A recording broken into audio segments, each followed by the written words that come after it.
How to enable gyroscope in Sausage Man. Hi everyone, welcome back to another video from Crazy Gamer.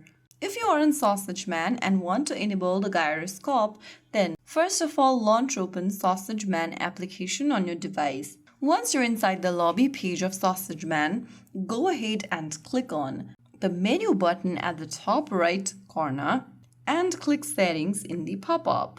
Once you do that, from the settings menu, go ahead and scroll down from the basic page and look for this gyroscope option.